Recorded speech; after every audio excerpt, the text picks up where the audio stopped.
이같이 여러 날을 하는지라 바울이 심히 괴로워하여 돌이켜 그 귀신에게 이르되 예수 그리스도의 이름으로 내가 내게 명하노니 그에게서 나오라 하니 귀신이 즉시 나오니라.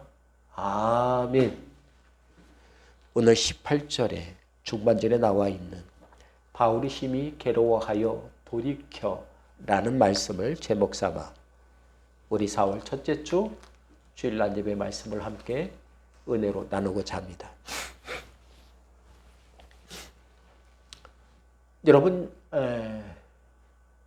여러분이 지금 살아가고 있고 머물러 있는 바로 그곳이 우리가 은혜 받고 살아야 할 곳입니다.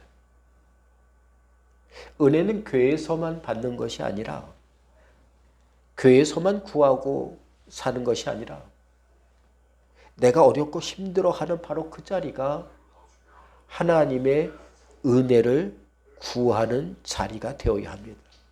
왜냐하면 하나님께서는 하나님을 찾고 구하는 사람이 머무는 그곳을 젖과 꿀이 흐르게 하시고 복된 지경이 되게 하시는 분이기 때문에 그래요. 여호수아서 4장 1절과 2, 3절을 보면 이스라엘 백성들이 젖과 꿀이 흐르는 땅인 가나안으로 들어갔어요. 아직 자기네 땅이 되지는 않았습니다. 그럴 때에 하나님께서 그들에게 말씀하시죠. 그 모든 백성이 요단을 건너가기를 마침에 여호와께서 여호수아에게 말씀하여 그 백성들에게 뭐라고 말씀하셨냐 하면 백성의 각 지파에 한 사람씩 12사람을 택하고 그들에게 명령하여 이르기를 요단강 한가운데에서 제사장들의 발이 굳게 선 그곳에서 돌 12를 택하여 각 지파마다 구하는 그 텐트 앞에 그것을 가져다 두게 하라. 이렇게 지금 말씀하고 계신 거예요. 하나님께서는 요단강을 마르게 하셨습니다. 그리고 건널 때에 물살이 가장 강하게 흘렀던 요단강 한가운데에 있던, 그래서 물살이 세어도 도저히 돌이 움직이지 않을 만큼 컸던 바위돌 하나씩을 선택하여 가져다가 각 지파가 유숙하는 그 텐트 앞에 가져다 두게 한 거예요. 그러니 여러분, 이 지파마다 구하는 텐트 앞에 둔 이 바위돌은 작지 않아요. 예, 누구나 볼 수 있는 거예요. 하나님께서는 왜 이 큰 바위돌을 더 잘 보이는 언덕 위가 아니라 산 꼭대기가 아니라 사람들이 먹고 자느라 부지런히 드나드는 텐트 앞에 세우라고 하신 것입니까? 우리가 그 의도를 알 필요가 있는 것이죠. 하나님이 거저 그러질 않으세요. 이유 없이 그런 적 한 번도 없으세요. 여러분, 하나님께서 이스라엘 백성들을 요단강을 건너게 하신 것은 남에게 일어난 역사가 아니에요. 하나님의 은혜와 역사는 내가 사는 가정과 삶의 현장에서 날마다 일어나야 할 일들입니다. 그러니 성경에선 그랬구나로 끝나서는 안 돼요. 내게는 그러면 어떤 역사가 일어나야 되느냐? 우리가 바위돌을 보듯이 늘 보고 살아야 된다는 것이지요. 내 힘으로는 할 수 없으나 하나님께서 그 백성들에게 일으키게 하시는 그 일들은 우리에게도 일어나야 하는 거예요. 그래서 요단강의 바위돌을 내가 잠자고 일어나서 늘 볼 수 있는 바로 텐트 앞에 세우라고 하신 것입니다. 땅이 바뀐 게 아니에요. 그 땅에 사는 사람이 바뀌었더니 그 땅이 어떻게 해요? 젖과 꿀이 흐르는 땅이 된 거예요. 즉 믿음 때문에 땅이 바뀌고 사람이 바뀌는 거예요. 창세기 2장 9절에도 하나님께서는 앞서 선악을 알게 하는 나무를 어디에 두셨습니까? 화면에 보면 알듯이 동산 가운데. 무엇과 함께? 생명나무와 선악을 알게 하는 나무를 함께 두셨습니다. 생명나무는 얼마나 좋습니까? 저 생명나무의 그 열매가 어떤 효과를 낼지는 모르지만 분명히 좋은 효과가 있을 거예요. 생명나무는 동산 가운데 있는 게 맞아요. 그런데 왜 선악을 알게 하는 나무도 동산 한 가운데 두셨냐는 것이죠. 왜 좋은 것도 아닌데 생명나무와 함께 선악을 알게 하는 나무를 에덴 동산에서 제일 잘 보이는 동산 가운데 두게 하신 것일까? 여러분, 세상에서 일어나는 죄는 산속 깊은 곳에서 일어나지 않습니다. 바로 우리가 사는 삶의 현장 한가운데서 대부분 일어나요. 그러니 우리의 죄의 문제와 걱정과 근심도 죄잖아요. 왜 하나님을 믿지 못하니까 걱정 근심하는 거예요. 괴로워하는 거예요. 우리의 죄가 득세하는 삶의 한가운데서 우리가 하나님을 찾고 살지 않으면 우리 한가운데는 어떻게 해요? 늘 선악을 알게 하는 나무가 우리를 유혹하듯 미혹하듯 거기에 넘어지게 되는 거예요. 그러니 내가 살아가고 있는 일상에서 내가 믿음으로 살고 기도로 살고 말씀으로 살지 못하면 삶의 한가운데서 우리는 언제든지 그곳을 아담과 하와가 범죄를 저질렀던 죄의 현장, 근심의 현장으로 만들어 살 수 있다는 것이죠. 그러니 성도 여러분, 생명과도 같은 하나님의 말씀과 은혜를 우리는 교회에서만 경험하고 살지 말아야 돼요. 말씀 들을 때만 경험해서는 안 돼요. 예배 들을 때만 위로받아서는 안 돼요. 말씀과 기도와 은혜가 가장 활발하게 불붙여져야 하는 것은 내 삶의 근간이 이루어지는 내 삶의 가운데 중심, 바로 그곳에서 날마다 하나님의 은혜의 역사가 일어나야 된다는 거예요. 바로 내가 인상 쓰고 내가 낙심하고 내가 근심하는 바로 그곳이 내가 하나님께 간절히 기도하고 살 곳이에요. 하나님의 도움을 구하고 은혜 받을 곳이라는 사실을 우리는 늘 인식하고 살아야 돼요. 마찬가지로 선악을 가르는 죄의 문제와 세상의 걱정과 근심이 판치는 곳은 소돔과 고모라와 같은 곳에서만 있는 게 아니에요. 그죠? 예. 우리가 일상을 살아내는 삶의 현장은 내 믿음에 따라 내 기도에 따라 내가 말씀을 어떻게 붙잡고 사느냐에 따라 언제든지 걱정의 땅이 되고 근심의 땅이 되고 이것들과 어깨동무하고 살아가는 곳이 될 수 있다는 사실을 우리는 잊지 말아야 합니다. 그러니 하나님의 말씀을 우리는 할 수 있으면이 아니라 반드시 내 삶 가까운데 두고 살아야 돼요. 그래서 묵상을 하라고 하는 것이고 기도하라는 것이고 말씀을 보라는 것이고 목사인 저조차도 그것을 놓치지 않기 위해서 새벽부터 아침 저녁에 이르기까지 주님과 동행하고 은혜 받고 살고자 애쓰는 것이에요.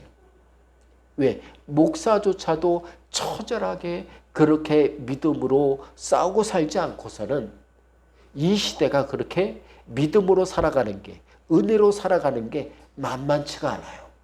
만만치가 않아요.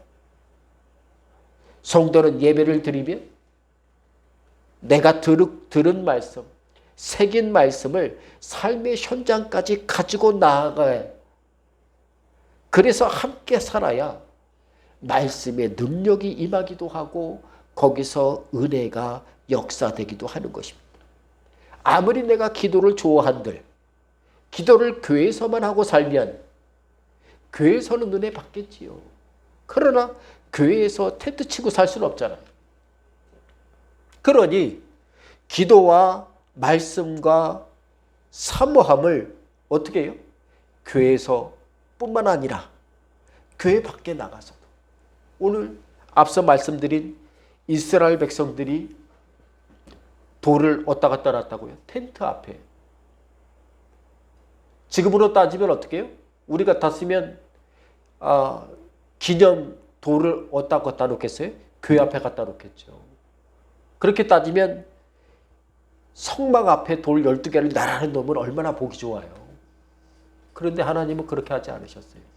성막이 아니라, 예배드리는 성막 앞이 아니라 너희들이 사는 텐트 앞에 떡하니 기적의 그 요단강 복판에 있던 바위돌을 갖다 세우라고 말씀하셨습니다. 그 이유를 우리는 어렵지 않게 알아낼 수 있어요. 내 삶의 걱정과 근심이 범람할 때마다, 집을 나오고 들어올 때마다 바위돌을 보면서 우리는 그 자리에서 어떻게 해요? 내가 기도해야겠다는 생각을 하게 되는 거예요. 네, 그러는 거예요. 인생의 무거운 짐이 마음에 걸려도 텐트 앞에 있는 바위돌을 보면 내 짐을 하나님께 다시 맡기고 살아야겠다는 믿음을 다시 가지게 되는 거예요. 그래서 그것을 여러분 우리가 실천하고 경험하고 살고자 어떻게 해요? 냉장고에도 말씀을 묻혀놓고 화장실에도 큐티할 거 갖다 놓고, 그죠? 잠자리 옆에도 성경책을 갖다 놓고 그러는 거예요. 그죠? 그게 우리의 믿음의 몸부림이에요. 중요한 것은 갖다 놓는 것까지는 되는데 그걸 다시 읽고 마음에 새기고 기도하는 게 보통 어려운 게 아니에요. 보통 어려운 게. 제가 알아요. 그래서 그것을 못한다고 해서 뭘 하지 않으세요. 왜냐하면 그게 쉽지 않아요. 그게 쉽지 않아요. 그러나 우리는 믿음으로 그것을 하고 살아야 그게 내게 복의 통로가 된다는 거예요. 인생의 무거운 짐이 마음에 걸려도 텐트 앞을 나설 때마다 바위돌을 보면서 내가 가진 짐을 하나님께 맡기고 살아야겠다는 뜨거운 불 붙여지는 믿음을 가지게 되었을 것이 분명합니다. 그들은. 여기서 기억할 것은 또 있어요. 이스라엘 백성들이 여러분 이미 광야 40년을 지나면서 대를 이어서 믿음으로 살아서 여기까지 온 사람들이에요. 그리고 요단강까지 건넜어요. 그들은 이미 광야에서 신앙이 검증된 사람 아닙니까? 그러니까 의심할 여지가 없어요. 굳이 바위돌을 갖다 놓을 필요가 있을까? 그럴 정도로 야, 저 사람 믿음직해. 믿음직해서 집사가 되고 장로가 되고 목사가 됐어. 그러나 이미 검증된 사람들임에도 불구하고 하나님께서는 요단강이 물이 마르도록 발을 담그는 것을 주지하지 않았을 만한 믿음을 가졌던 그들에게 하나님께서는 바위돌을 텐트 앞에 가져다 놓으라고 하십니다. 왜 그러십니까? 사람은 언제든지 걱정에 빠질 수 있어요. 목사조차도 근심에 자유롭지 못해요. 그죠? 예. 사람이 걱정에 빠지면요, 내 눈 바로 앞에 있는 하나님의 도움의 손길은 보이지 않고 저 멀리 있는 걱정이 더 잘 보여요. 그죠? 예. 오늘 하루를 믿음 가운데 잘 살기보다는 내일 있을 문제가 내 마음을 오늘을 힘들게 만들잖아요. 그죠? 다음 주에 시험 볼 아들의 시험 기간이 더 걱정인 거예요. 어쩔 수 없는 거예요. 그러니 내가 믿음의 바위돌을 왜 앞에 세워놔야 되느냐? 그렇지 않으면 1년 후에 있을 걱정도 지금부터 하고 사는 거예요. 그게 인간의 본능이에요. 죄의 본능이에요.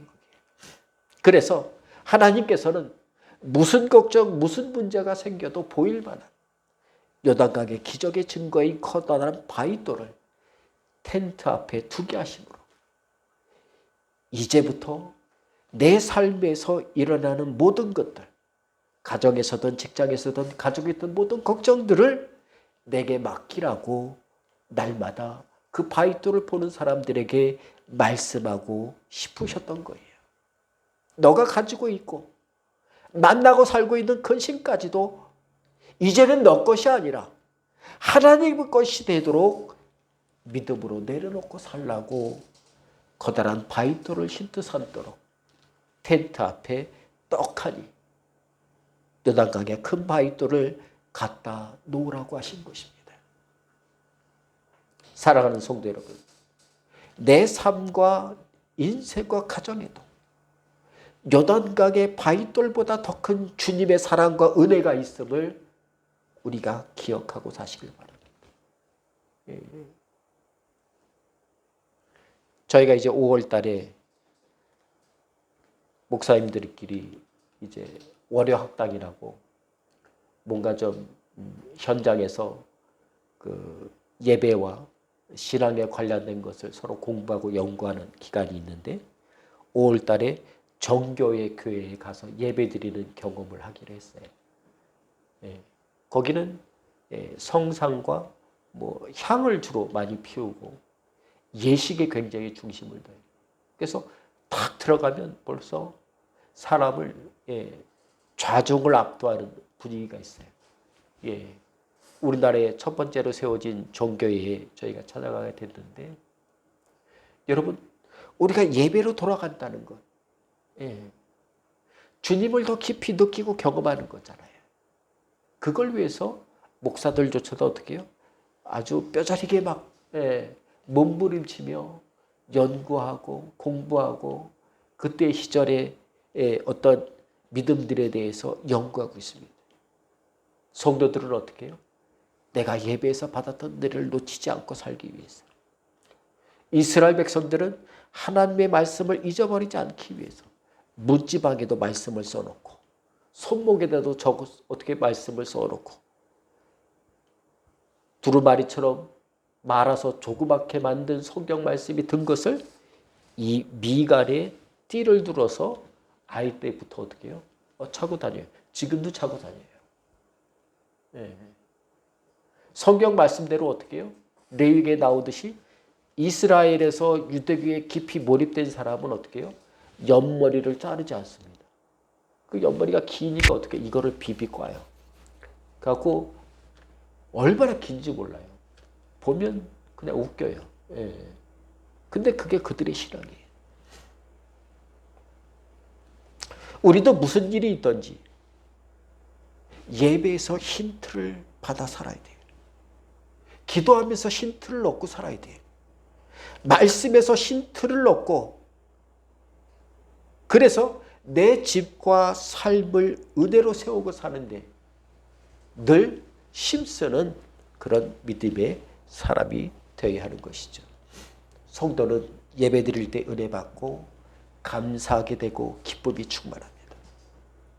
그것을 잊어버리고 살지 않도록 일상에서 우리는 그것을 표현하고 고백하고 살아야 돼요. 말하지 않으면 까먹습니다.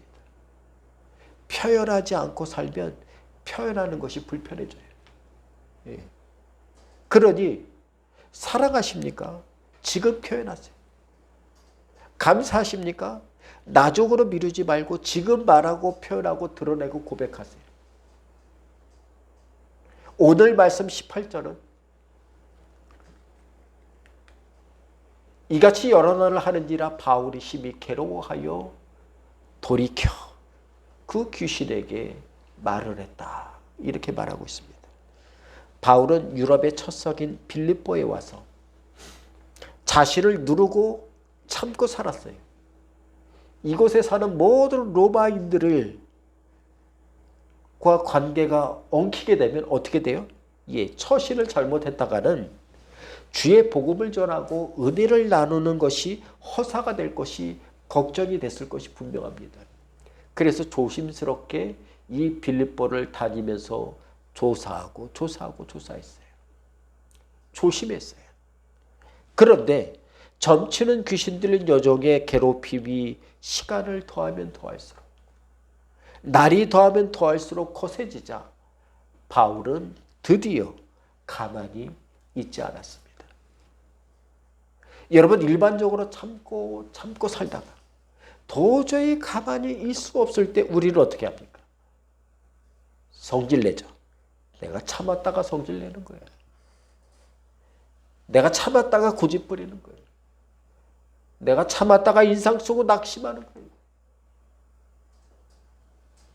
근데 오늘 본문에서 나오는 사도 바울은 일상에서 괴롭고 어렵고 힘든 일을 참고 참다가 도저히 참지 못할 때 성도들은 어떻게 해야 하는지 오늘 말씀을 통해서 우리에게 가르쳐 줍니다.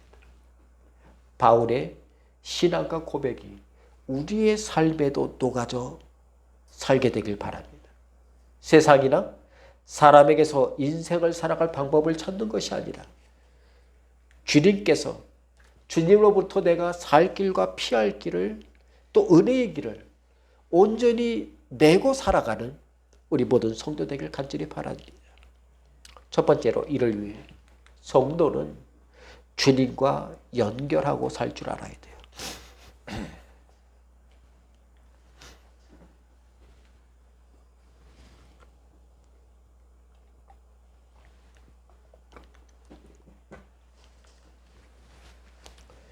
여러분, 성도는 주님과 연결하고 살 줄 알아야 성도예요.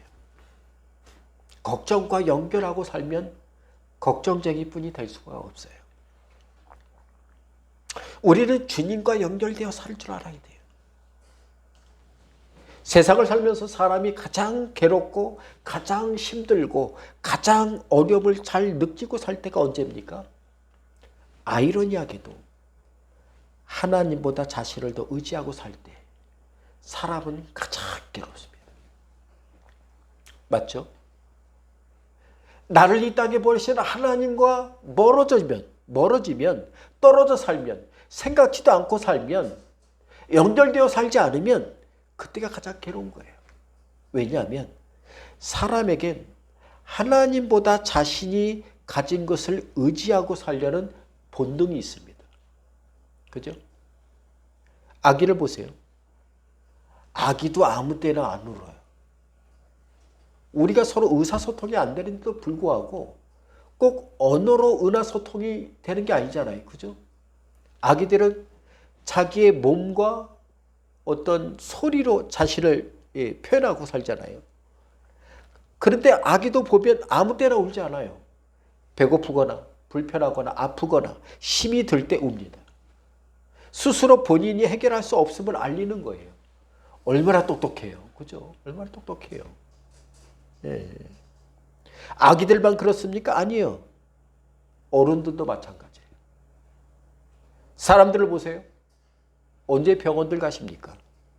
스스로 해결할 수 없을 만큼 아플 때 병원에 와서 의사들에게 혼나요. 왜 이제 오셨습니까? 네. 저도 자주 혼나요. 혼나왔어요 또. 왜 이제서야 왔냐는 말을 많이 들어요. 담당 의사들에게 만날 때마다 한결같이 들어요. 목사님, 아프면 참지 말고 병원에 꼭 오세요. 병은 다 고칠 수 없어도 아픔의 정도는 약으로 도와드릴 수 있습니다. 이 말이 참 신앙적으로 와닿아요. 성도도 마찬가지입니다. 성도가 언제 기도합니까? 마음이 찢어지도록 아파야만 기도하려고 할 때가 있어요. 그러지 마세요. 마음이 찢어질 때만 기도하는 게 기도가 아니에요. 혈압이 오르고 도저히 참을 수 없을 때가 되어서야 하나님을 찾고 도움을 구할 때가 많아요. 그러나 성경은 우리에게 분명하게 말씀해주고 있습니다. 아파서 참을 수 없기 전에, 아파서 참을 수 없을 때에 오지 말고 아픈 중에도 오고 아프기 전에도 오라고 우리에게 알려줍니다. 내 마음과 인생이 아프려는 기미만 보여도 주님께 도움을 구하고 살라고 말씀해 주고 있는 거예요. 그런데 이 시대에 예수를 모르는 사람은 아무도 없습니다. 교회 다니지 않아도. 예수를 믿는 사람도 많이 있습니다만 이 시대의 진정한 문제는 다른 것이 아니에요. 많은 사람들이 자신이 가진 지식을 다 쓰기 전까지 하나님께 안 와요. 자신이 경험한 것을 다 검증해 보기 전까지는 하나님을 찾지 않아요. 자신의 재물이 다 잃기 전까지, 자신의 인맥이 더 이상 통하지 않을 때까지 예수를 찾는 사람이 너무나 적다는 거예요. 그래서 인생을 괴로움으로 살고 근심으로 살고 낙심으로 살며 속병에 화병에 마음의 병까지 앓고 사는 사람들이 역대 이 시대에 제일 많아요. 선진국이 지금 우리나라에.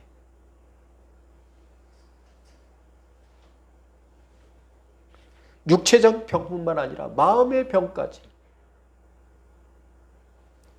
가장 많은 환자가 있는 시대에 우리는 살고 있습니다. 그러니 이 시대를 우리가 잘 살아갈 필요가 있어요. 그리고 우리 성도들에게 필요한 것은 다른 게 아니에요. 내가 느끼기 전에, 내 마음대로 살기 전에 내 마음대로 살기를 포기하고 주를 따라 살기로 결심하기를 날마다 하시기 바랍니다. 그래야 어떻게 해요? 자꾸 주님과 연결될 수 있는 거예요. 내 마음대로 일단 살아보려고 하니까 어떻게 해요? 주님 찾는 게 자꾸 뒤로 밀리는 거예요. 주님을 위해 먼저 살아보고 나중에 생각해도 되잖아요. 그 순서를 못 바꿔요. 주님께 먼저 순종하는 날이 매일 일어나길 바랍니다. 주일마다 하나님의 말씀을 들을 때마다 말씀 때문에 결심하고 기도할 일들이 자꾸 본물 터지듯이 넘쳐나야 합니다. 걱정과 근심이 내 삶을 전부 잠식하기 전에 하나님께 내 삶과 문제를 내려놓을 줄 알아야 기도도 하는 거고 기도를 밥 먹듯이 할 수 있는 믿음의 성도가 될 수 있는 것이잖아요. 오늘 본문에 바울을 보세요. 괴로웠다고 고백하잖아요. 괴로웠대요. 그냥 괴로운 게 아니에요. 심히 괴로웠대요. 심히 괴로웠대요. 앞서 말씀드렸듯이 여기서 괴로웠다는 말은 불쾌하게 여기다, 귀찮게 여기다 이런 뜻이에요. 근데 그 앞에 심이라는 단어가 붙었으니 도저히 참을 수 없을 만큼 그가 귀찮고 괴로웠다는 거예요. 불쾌했다는 것이죠. 바울도 우리와 마찬가지로 같은 성정을 가졌어요. 불쾌할 줄 알았어요. 귀찮아할 줄 아는 사람이었어요. 그를 그렇게 힘들게 만들었던 점치는 귀신 들린 여종에게 우리와 같이 오랫동안 참았어요. 그러다가 자신이 마음에 있는 불편한 감정이 계속되자 드디어 바울은 참지 않고 성질을 냈습니까? 아니에요. 분노했습니까? 아니에요. 바울은 주님과 연결하여 자신이 가지고 있는 불쾌함을 주님께 맡기기로 결정합니다. 바울은 자신의 일뿐만 아니라 남의 일도 주님께 맡기는데 선수였어요. 그죠? 예. 이 귀신 들린 게 자기 때문에 귀신 들린 거 아니잖아요. 남의 일이에요. 그리고 섣불리 이 사람을 대했다간 자신이 감옥에 갈 수도 있겠다는 걸 바울은 이미 짐작했습니다. 그래서 밀었어요. 근데 도저히 미룰 수 없게 되자 주님과 연결된 마음에서 결단해서 남의 일도 주님께 맡기는 선수가 되어서 그는 귀신을 쫓아냈습니다. 예수의 이름으로. 우리는 무엇을 잘하는 선수로 살아가고 있습니까? 우리는 가만 놔두면 걱정을 잘하는 선수로만 살기 쉬워요. 싸움 잘하는 선수만으로 살 수 있습니다. 근심 잘하고 낙심 잘하는 선수가 되어 살기 쉽습니다. 사람들은 자신이 돈 버는데 선수가 되길 원해요. 건강에 아주 국가대표가 되길 원해요. 가정을 행복하게 만드는 선수가 되기를 바랍니다. 그러나 우리 성도들은 그보다도 내 삶을 주님과 어디서든 연결하는 데 선수가 되어 사시길 바랍니다. 내 삶을 주님과 연결해야 내가 기도를 하든 말씀을 의지하든 주님께 도움을 구하든 주님의 길을 따라 살든 할 수 있는 거잖아요. 작은 것부터 하세요. 작은 것도 괜찮아요. 주님과 연결하는데 선수가 되시기 바랍니다. 그러면 기도하고 사는 게 쉬워져요. 주님께 맡기고 사는 게 쉬워져요. 마태복음 4장 4절에 보니까 예수께서 대답하여 이르시되 기록되었으되 사람이 떡으로만 살 것이 아니요 하나님의 입으로부터 나오는 모든 말씀으로 살 것이라. 여러분, 먹는 것부터 영혼에 이르는 일까지 우리는 하나님과 연결되어 살아야 합니다. 성도는 가볍게 여길 것을 가볍게 여기고 귀하게 여길 것을 귀하게 여길 줄 알아야 돼요. 여러분, 걱정은 어떻게 해요? 가볍게 여기고 살아야 돼요. 근데 걱정을 무겁게 여기고 사니까 어떻게 해요? 위궤양이 걸리고 속이 안 좋고 몸이 불편하고 힘든 거예요. 근심 많이 하고 사는 게 어떻게 해요? 나를 자꾸 무겁게 만들어요. 그런 것들은 가볍게 여겨야 돼요. 가볍게 여겨야 할 것을 너무 소중하게 여기고 살다 보니까 문제가 커져요. 걱정이 되고 근심이 되는 일들을 너무 열심히 하고 살다 보니까 마음이 힘들고 삶이 어려워요. 여유가 없어져요. 세상 일을 무겁게 여기고 살고 하나님에 대해서는 가볍게 여기고 살면 어떻게 되겠습니까? 세상에 기울어진 삶을 살 수밖에 없어요. 자꾸 세상 일에 얽매게 돼요. 성도는 반대로 주님께 기울어져서 살아야 돼요. 하나님을 사랑하고 하나님의 말씀에 귀 기울여 살면서 기도하고 사는 것이 내 삶의 무게를 지탱해주는 중심에 있어야 돼요. 그래야 믿음의 선수로 살아가는 거예요. 바울은 불쾌감이 자신을 덮칠 때 그곳에서 기도할 수 있을 만큼 주님께 기울어져 살았어요. 주님과 연결되어 살았어요. 주님을 찾는 데 선수가 되어 살았어요. 우리도 한 주를 살아가면서 나를 불쾌하게 만들고 머리 아프게 만드는 수많은 이들을 만나고 살 것입니다. 그 만나는 게 문제가 아니에요. 누구나 만날 수 있어요. 그러나 그때가 바로 주님께 내 삶의 추를 기울여 주님과 연결하고 살 때임을 우리는 알아야 돼요. 주님을 찾는 선수가 돼요. 그때. 그래야 돼요. 주님과 연결되어 살아야 말씀에 연결되든 기도에 연결되든 예배와 감사에 연결되든 바울처럼 어떻게 해요? 살아갈 수 있는 거예요.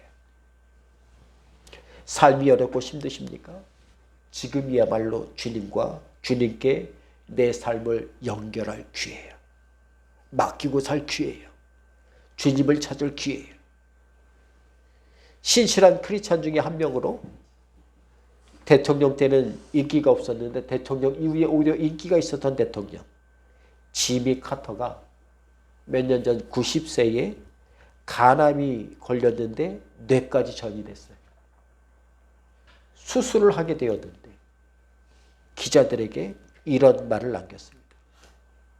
내 미래는 내가 예배하는 하나님의 손 안에 있습니다. 그래서 내가 어떻게 되든지 상관없이 내 마음은 지금 평안합니다. 하나님 앞에 어떤 일에도 나는 준비되어 있습니다. 그러니 여러분 걱정하지 마세요. 그리고 수술을 했어요. 어떻게 됐을까요? 수술이 잘 돼서 아직도 살고 계세요. 지금도 주일학교에서 아이들에게 성경을 가르치고 있어요. 90세. 나에게 이것을 빼앗아 달지 말라고 목사님께 부탁해서 아이들에게 성경을 이야기해 주는 교사로 지금도 일하고 있습니다. 우리는 이해할 수 없는 세상에서 만나는 치사한 일이나 불쾌한 일, 이런 일들을 우리는 만나고 살기 쉬운 시대에 살아가고 있어요. 스트레스가 일상이 되는 이런 시대야말로 주님과 나를 연결하고 살아야 돼. 연결할 필요가 있는 가장 중요한 때라는 사실을 우리 성도들은 잊지 말아야 돼요. 주님과 어디서든 연결되어 살아가므로 주의 백성이여 성도로 하루하루를 살아가는 데 부족함이 없는 우리 모든 성도 되시기를 주님의 이름으로 간절히 바랍니다. 두 번째로, 이를 위해 성도는 주님께 날마다 자신을 돌이켜야 돼요. 예. 주님께 돌이켜 살 줄 알아야 주님을 보든지 말씀을 보든지 기도를 하든지 할 수 있는 거예요. 돌이켜 날마다 걱정거리와 근심거리를 보고 사니까 내 삶이 변하지 않는 거예요. 오늘 보면 18절은 바울이 심히 괴로워하여 돌이켰다 이렇게 말하고 있어요. 제일 먼저 한 일이 돌이키는 거예요. 심히 괴로울 때 돌이킨 게 제일 먼저 한 거예요. 나는 괴로울 때 어디로 돌이켜야 될까? 여기서 말하는 돌이키다는 몸을 돌아서다, 몸을 돌리다, 뒤돌아보다 이런 뜻이에요. 그렇다면 바울은 몸을 돌려 무엇을 보았을까요? 그가 돌이켜 본 거 뭘까요? 그가 돌아서서 본 것은 무엇입니까? 바울은 자신의 앞에 있는 이 문제투성이 있는 문제투성이의 이 여인, 그리고 자신의 이 괴로움을 뒤돌아보고 돌아서서 주님을 보았습니다. 이건 주님께 기도할 문제라는 것을 알았어요. 우리가 주님의 이름으로 돌이켜 살 때 이게 기도할 문제인지, 내가 내려놓을 문제인지, 하나님께 맡길 문제인지를 깨닫게 되는 거예요. 돌이키질 않으니까 기도할 시간이 없어요. 주님께 맡길 여유가 없어요. 여러분, 우리의 삶은 바울보다 더 문제투성이 아닙니까? 어디를 보더라도 더 문제투성이인 내 삶의 자리에서 나는 돌이켜 무엇을 보고 살아가고 있습니까? 많은 사람들이 돌이켜 걱정과 근심하는 자리를 자신의 자리로 삼고 삽니다. 거친 세상을 살아가려면 수단과 방법을 가리지 말고 살아야 한다는 그런 세상적 믿음을 가지고 있어요. 예수를 잘 믿고 사는 것보다는 세상에서 성공하고 사는 게 먼저라고 생각합니다. 하지만 기억하시기 바랍니다. 사단의 유혹은 나로 하여금 엄청난 죄를 짓게 하는 데 있지 않아요. 사단의 목표는 하나님을 찾지 않고 살아도 충분히 살 수 있다고 우리를 유혹합니다. 그래서 어떻게 해요? 내 마음대로 결정하게 해요. 돌이켜 내 이익을 내가 손해보진 않을까? 이렇게 하면 내가 힘들지 않을까? 내 머리로 굴리면서 인생을 살게 만들어요. 감사하고 사는 것보다는 억울하지 않도록, 억울하게 살지 않도록 우리를 자꾸 미혹해요. 억울하지 않으면 잘 사는 거예요. 억울하지 않은 게 뭐가 잘 사는 거예요? 감사할 줄 알아야 우리가 잘 사는 것이죠. 본전으로 살지 마세요. 인생은 본전이면 그건 중간이나 가지. 아니에요. 본전은 안 돼요. 그건 실패한 거예요. 우리는 감사로 살 줄 알아야 돼요. 하나님 중심이 아니라 사단은 나 중심의 생각과 고집을 붙잡고 살라고 자꾸 훈수합니다. 너가 하고 싶은 대로 해. 그죠? 고민하는 친구들에게 우리가 그렇게 되게 고민하는데 너 하고 싶은 대로 해. 그러나 그보다 먼저 너 하고 싶은 걸 하기 전에 기도해봐. 이게 문제예요. 그죠? 예? 말씀은 너한테 뭐라고 하니? 우리가 그게 먼저인 거예요. 사단은 하나님의 백성들이 하나님이 아닌 다른 것에 마음과 시간을 마음껏 쓰도록 유도합니다. 우리도 언제든지 그죠? 이게 우리 일상에서 늘 유혹당하고 미혹당하고 훈수당하고 유도당한 거잖아요. 아담과 하와가 사단의 말에 아주 잠시 마음을 돌이켜 마음과 몸을 돌이키자 선악을 알게 하는 과실이 어떻게 보였습니까? 여자가 그 나무를 본 적, 돌이켜 본 적, 먹음직하고 보암직도 하고 지혜롭게 할 만큼 탐스럽기도 해 보였다. 그 열매를 따먹고 어떻게 해요? 자기와 함께 있는 남편에게도 먹게 하는데 꺼리낌이 하나도 생기지 않았어요. 사사기 8장 33절에도 보니까 기드온이 이미 죽음에 이스라엘 자손이 돌아서서 바알들을 따라가 음행하였고 사사기 시대에 이스라엘 백성들이 하나님을 버린 것입니까? 아니, 버리질 않았어요. 그냥 옆에 두고 우상을 섬기는 거예요. 돌이켜. 하나님을 버리지는 않았지만, 잊어버리지는 않았지만 대신 자신의 마음을 돌이켜 누구를 따라갔다고요? 바알을 따라가 음행하였고 모시고 살았다고. 여러분, 마음이 돌아서면 사람과 사람 사이가 금방 서먹해져요. 금방 멀어집니다. 예수를 믿고 하나님의 자녀로 살면서 여러분, 하나님과의 사이가 서먹하면 안 돼요. 하나님의 말씀을 듣는데 불편하면 안 돼요. 하나님께 예배하고 기도하고 말씀 듣고 주님을 찾고 부르짖는 게 마음에서 멀어지면 삶에서도 멀어지는 것입니다. 그러니 성도 여러분, 억울한 일을 당했습니까? 치사한 일이 있습니까? 괴로운 일이 있습니까? 마음 아프고 상하는 일을 만났습니까? 마음을 돌이켜 주님을 보시기 바랍니다. 생각을 돌이켜 말씀을 보시기 바랍니다. 고민을 돌이켜 기도하시기 바랍니다. 세상과 사람들은 세상 사는 게 다 그렇다면서 억울한 거 별거 아니라고, 나도 억울한 일 많다고 대충 그렇게 살라고 말합니다. 사람이 사는 인생이 다 거기서 거기라고 말해요. 그러나 인생은 내가 어디로 돌이켜 사느냐에 따라 완전히 달라지는 거예요. 성경은 우리에게 너희는 마음과 삶을 돌이켜 주님의 도움을 받아 구원받고 은혜받고 살라고 우리에게 말씀해 주고 있습니다. 우리가 왜 마음과 삶을 돌이켜 주님을 바라보고 기도해야 합니까? 돌이켜 주님을 영접하고 돌이켜 주님께 기도하고 살면 하나님께서는 그 인생과 그 사람을 은혜로 고쳐주세요.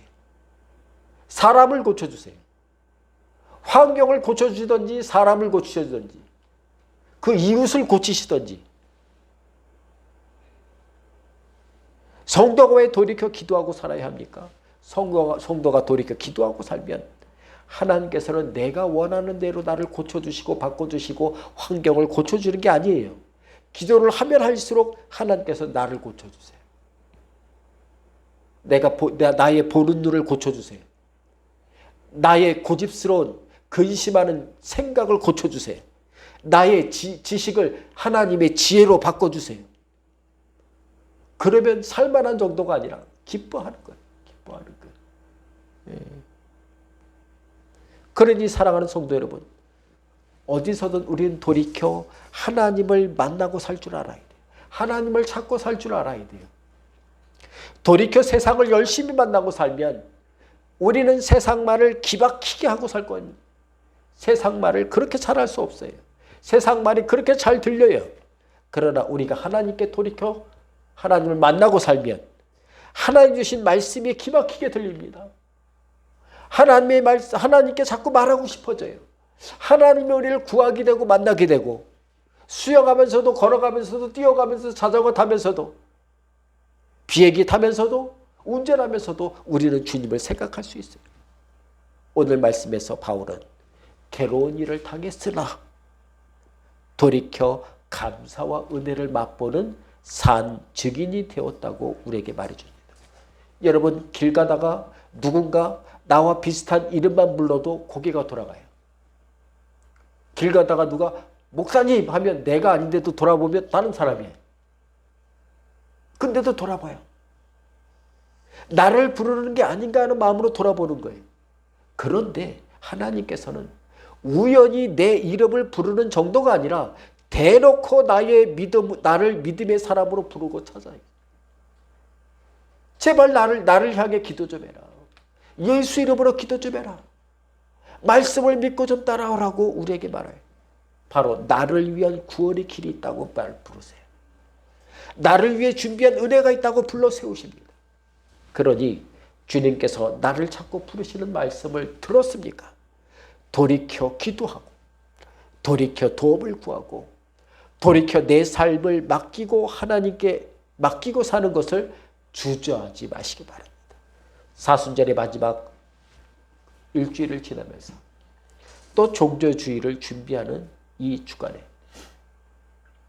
세상 소리와 소란에 귀 기울여 살지 말고 돌이켜 주의 말씀과 주님이 주시는 은혜에 길을 활짝 열고 살아가는 우리 모든 성도 되시기를 주님의 이름으로 간절히 바랍니다.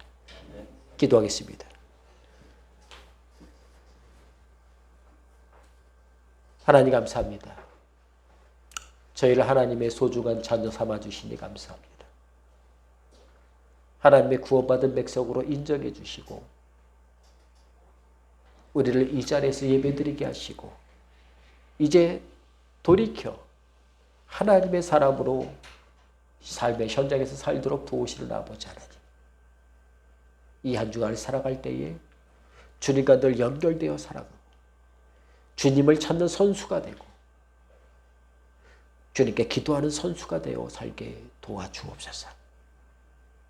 주님께 연결될 뿐만 아니라 걱정과 근심이 내 앞을 가릴지라도 돌이켜 주님을 바라볼 줄 알고 주님을 찾을 줄 알아. 하나님께서 나를 향해 준비하신 놀라운 은혜, 나를 고치시고 바꾸시는 놀라운 위대한 경험들을 날마다 삶의 현장에서 하고 살도록 도와주시옵소서. 모두 그 감사드릴 때마다 예수님의 이름으로 기도하옵나이다. 아멘.